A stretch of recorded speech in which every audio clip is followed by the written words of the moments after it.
Welcome to Voice of the Vatican, our top stories. Historic Caucasus visit. The Holy Father visits Georgia and Azerbaijan with a message of mercy and peace for the Church in those healing countries. Marian Pilgrimage. Migrants in Switzerland participate in the 6th annual pilgrimage to the shrine of the Black Madonna of Einsiedeln. Theology of the Body. Thousands gather at a conference in California to learn about authentic, personalistic love. The Gift of Sight. A clinic run by Catholic sisters in Ethiopia works to fight the rampant onset of blindness in that country. Pilgrim Hospitality. We'll take you to an auditorium next to St. Peter's Basilica here in Rome, which has opened its doors to offer services to pilgrims during the Jubilee year. Celebrating the elderly. Italy and Australia set aside time to celebrate the gifts and wisdom of the elderly under the theme Social Justice in an Aging Society. I'm Ashley Navona in Rome, Italy, and you're watching Voice of the Vatican, only on Shalom World TV.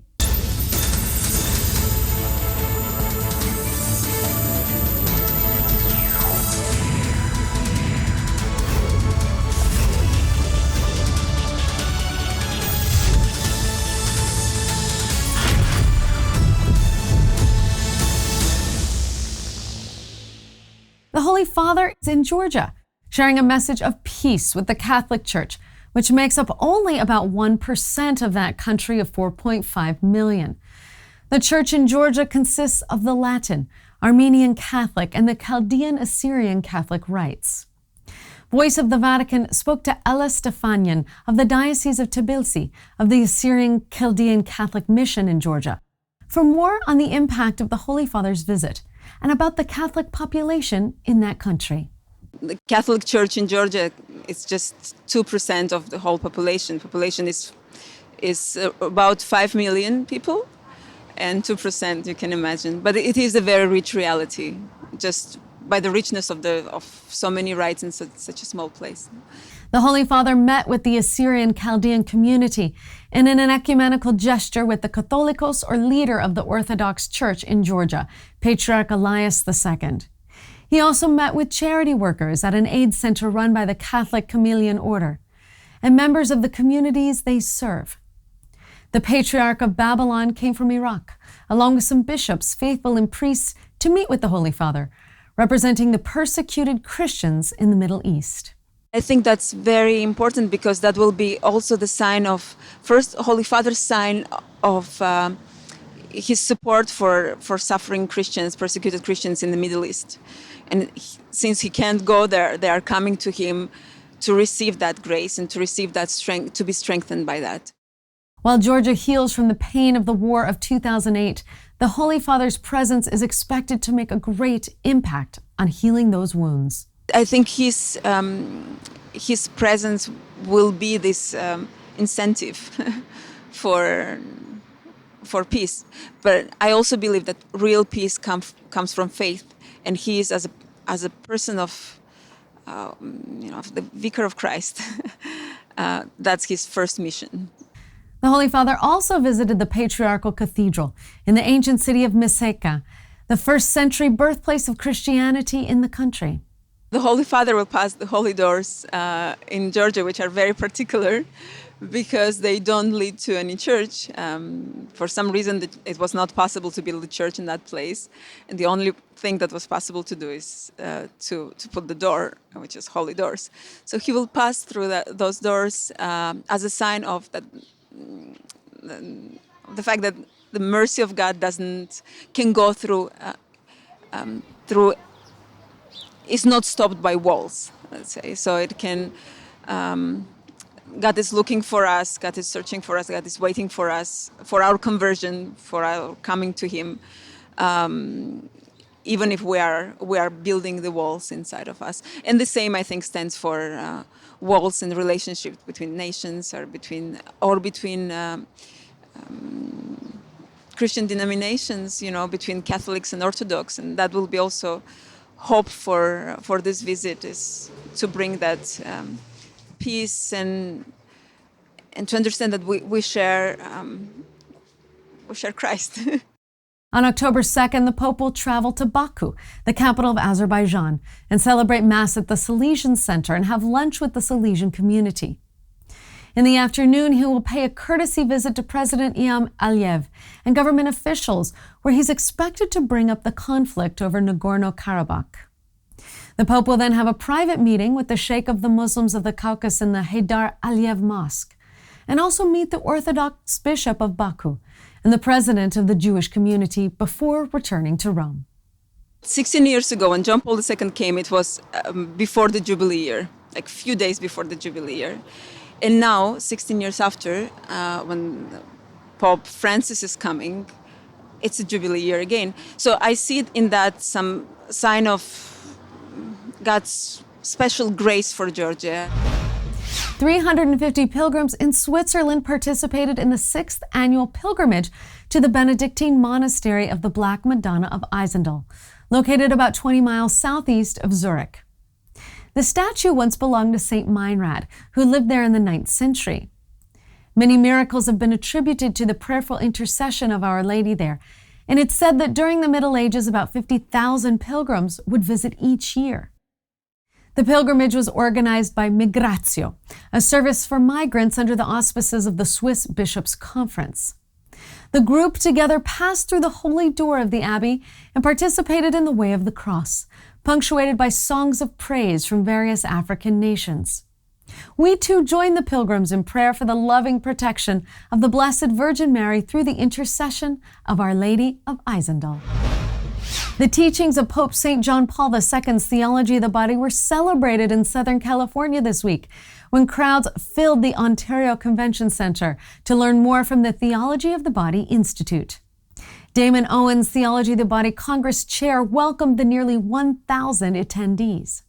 And this weekend is a beautiful extension of that ethos, that heart of the Theology of the Body Institute and that mission as a further outreach to draw in by bringing 30 of the best presenters of diverse topics that you and I care about today to speak to us, not just about the theology itself, but of how specifically it plays a role in you and I living that joyful life.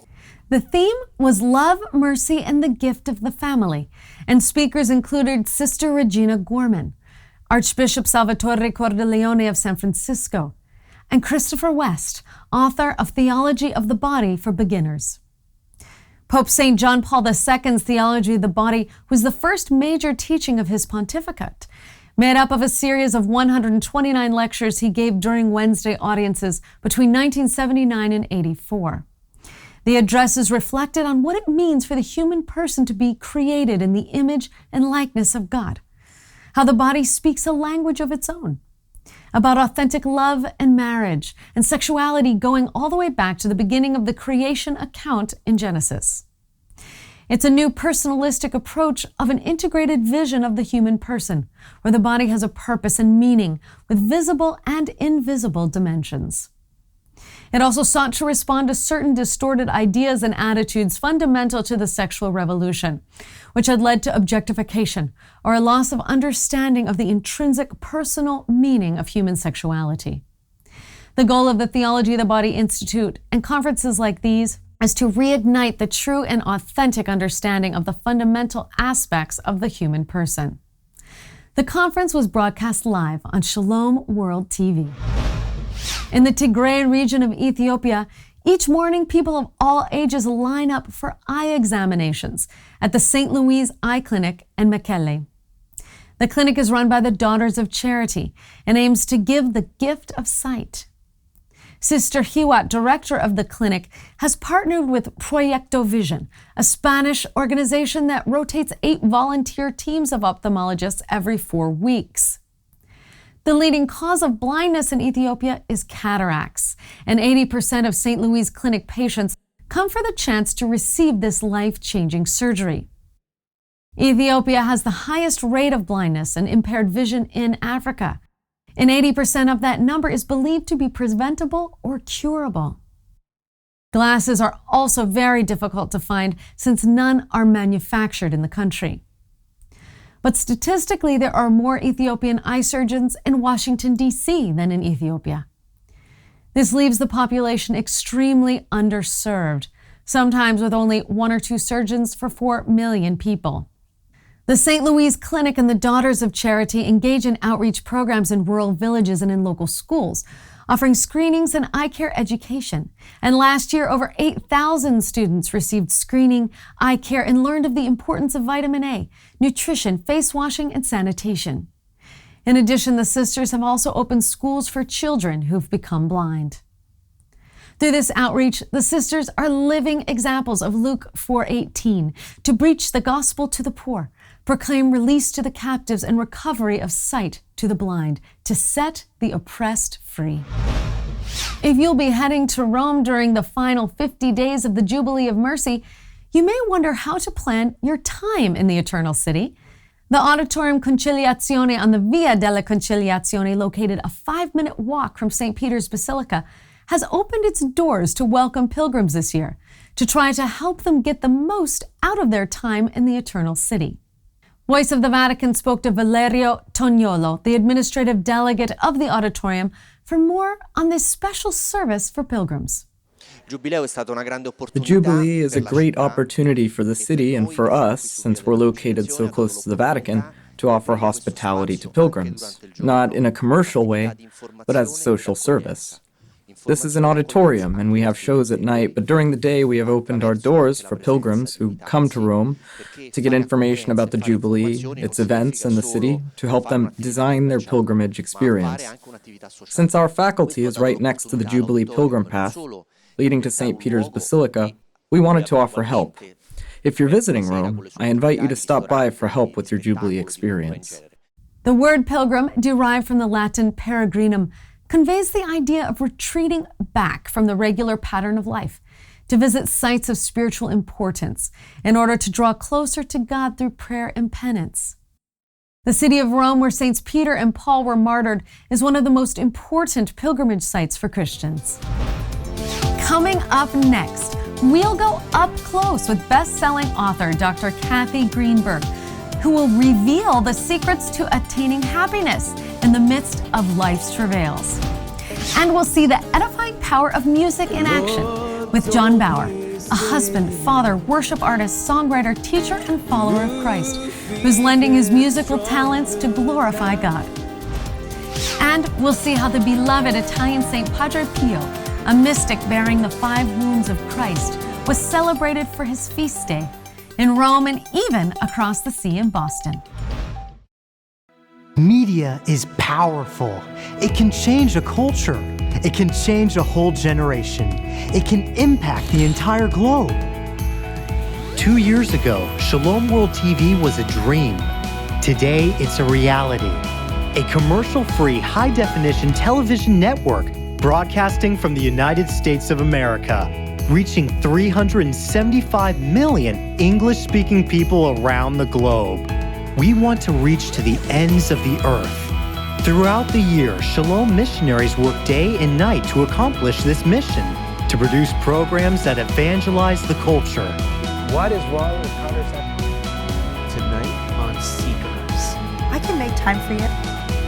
For divine knowledge. We want to continue this mission. We want to produce more programs to impact this generation positively. Will you be with us? Can you take a commitment of donating just $25 a month for the next 12 months? We assure you of our prayers. Visit shalomworld.org/donate today. We thank you for your generosity.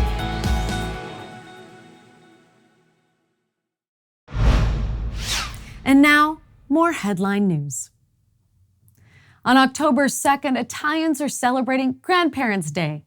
Volunteers will gather in 1,000 piazzas in Italy, collecting donations for a fund to purchase defibrillators for homes for the elderly.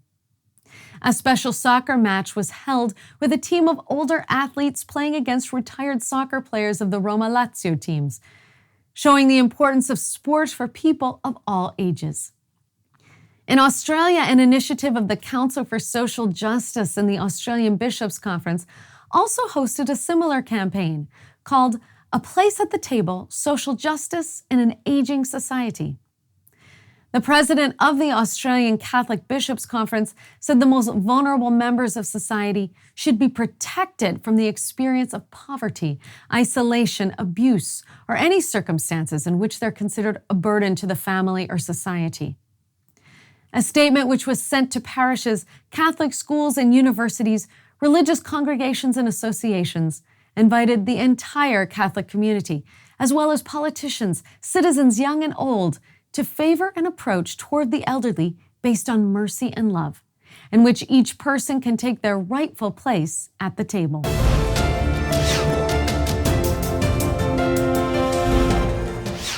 God is happiness, and it is only in Him that we can find the fullness of genuine and ultimate happiness. All of us are striving to one day behold Him face to face and experience the eternal beatitude. But our loving Father also wants us to achieve a form of temporal happiness while walking through this valley of tears on earth.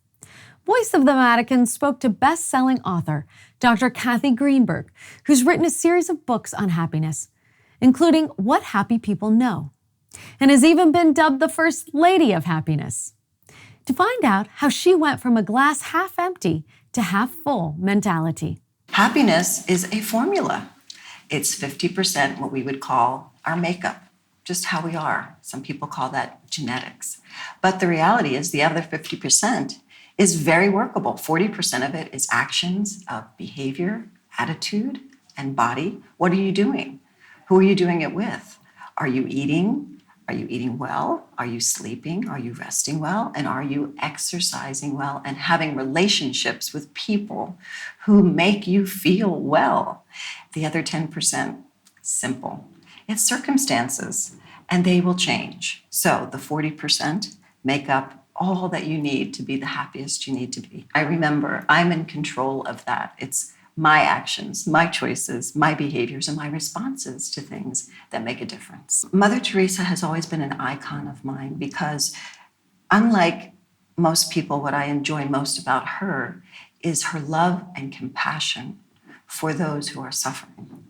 And in my life, I have had a lot of illness and a lot of suffering. And in essence, her words touched me and healed me. And to this day, my purpose is to do the same for others. So I work with the special operators in the military and paramilitary of my own choosing. I work with many war colleges, universities.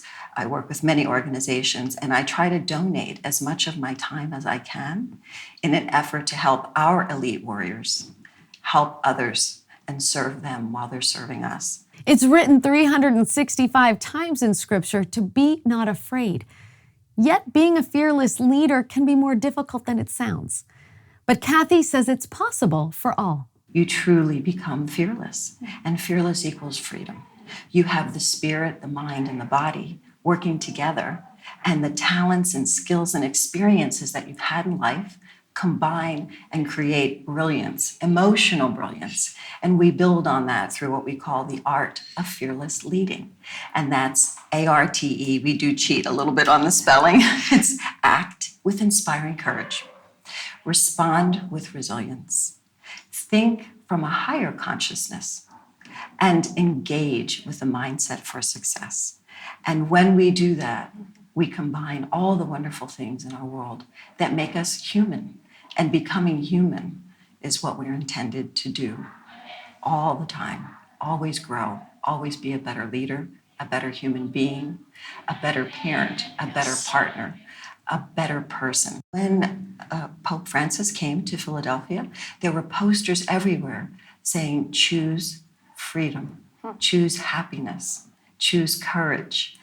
So it was a great resonance with our message. For the full interview with Dr. Kathy Greenberg and more on achieving happiness, go to www.shalomworldtv.org/VOV.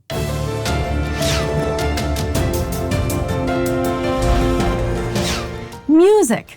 It can uplift the heart, mind, and soul. And John Bauer, a full-time worship artist who tours annually throughout Canada, the US, Europe, and Asia, uses his music to do just that. Voice of the Vatican spoke to John about his walk with the Lord and how he expresses his love and praise through the gift of music. It all started at the age of 18 when his sister gave him the gift of a worship CD. Bringing glory to your name, oh powerful that... I put the CD in my car and I started singing these simple songs of worship. And as I started singing, the Spirit of God fell in my little car.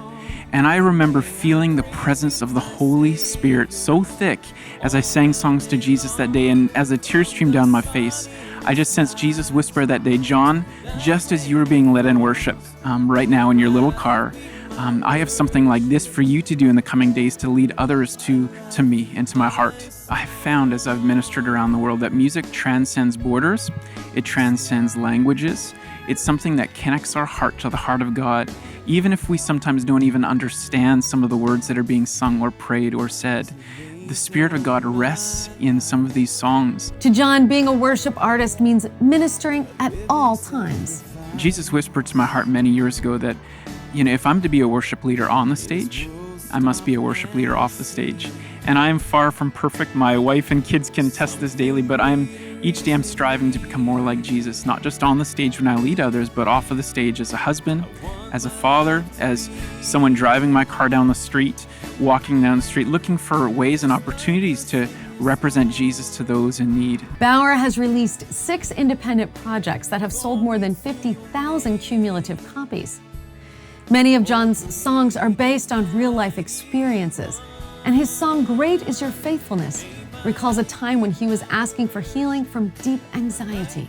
And I still remember tears streaming down my face in the middle of the night that I would be praying, Lord, would you bring healing to me? I don't understand why this is going on. Would you heal me? And all I could sense the Lord saying to me was, John, just trust in my faithfulness. Would you praise my name through the storm? That as you walk through this on the other side, that your life and this story, this journey would be a testimony to my greatness. And so that's what our family did, my wife and my 2 little kids. We just praised the name of Jesus daily. We declared his faithfulness, even in this storm that seemed like there was no end. And that's what that song was about, just saying, Lord, great is your faithfulness. Your mercy is all that I see. Great is your faithfulness. New mercies you've given to me. And so that's a song that our family even still claims today, even though we've been healed. I've been healed from that.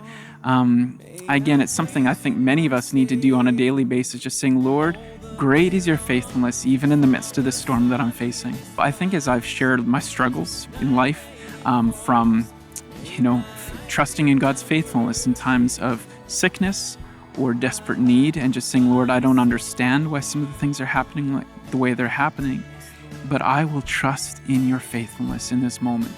And as I've shared those stories and those songs from stage and hearing people coming up and saying, yes, that is exactly what I needed at this moment in time, it's just confirmation that God is using my simple life and the struggles that I face as a father and just as a follower of Jesus in other people's lives and in their struggles as well. With 30 Covenant Award nominations between 2005 and 12, John has won 5 awards from the Gospel Music Association, including Male Vocalist of the Year. His newest album, Forevermore, received Worship Album of the Year and was awarded Contemporary Christian Album of the Year. It was also recognized in 2012 with a Juno Award nomination in the category of Contemporary Christian Album of the Year. His hope throughout is that his music will touch and transform hearts. Some of you are going through the best times in life right now as you're watching this show, and others of you are walking through the hardest times of life, and you don't know how maybe you're going to meet tomorrow's bills. Maybe you've been praying for restoration or healing in a relationship. Some of you have been praying for many years for healing, physical healing, and God has not decided to bring that yet. But I just encourage you, He is faithful. He has always been faithful. He will never leave your side. He will never forsake you. And he will always be with you. He is with you always. And God's love is chasing after you. And so I just encourage you to look beside you, because Jesus is beside you. He will never leave your side no matter where you're at in this world. You cannot escape his love. And he says, you are my son, you are my daughter, And I love you. I love you. I love you. In celebration of the feast of St. Padre Pio, thousands gathered as the precious relic of the heart of St. Pio visited various churches in the Boston area in the United States. This is the first time any major relic of Padre Pio has left Italy. Rome celebrated the much-anticipated feast with a procession through one of the city's most popular piazzas. Thousands prayed and sang as a statue of the saint was carried through Piazza Navona, along with a glove that would have once covered the stigmata on the saint's hand. St. Pio of Pietrelcina, commonly known as Padre Pio, was a Capuchin priest and a mystic who had the visible stigmata, the 5 wounds of Christ, which remained with him for 50 years. He also had the gift of bilocation and reading the hearts and souls of his penitents. And he was so convinced about the power of the sacrament of reconciliation that he would hear confessions for over 12 hours a day. He died in 1968 and was canonized in 2002 by Pope St. John Paul II, who himself often sought spiritual counsel from the mystic. Pope Francis called St. Pio a servant of mercy, noting he exercised a ministry of mercy at all times, even to the point of exhaustion, through the apostolate of listening. Let us always remember the famous words of Padre Pio: pray, hope, and don't worry.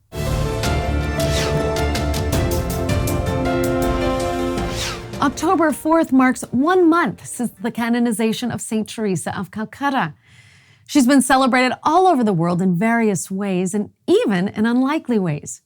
Did you know there's a Mother Teresa comic book?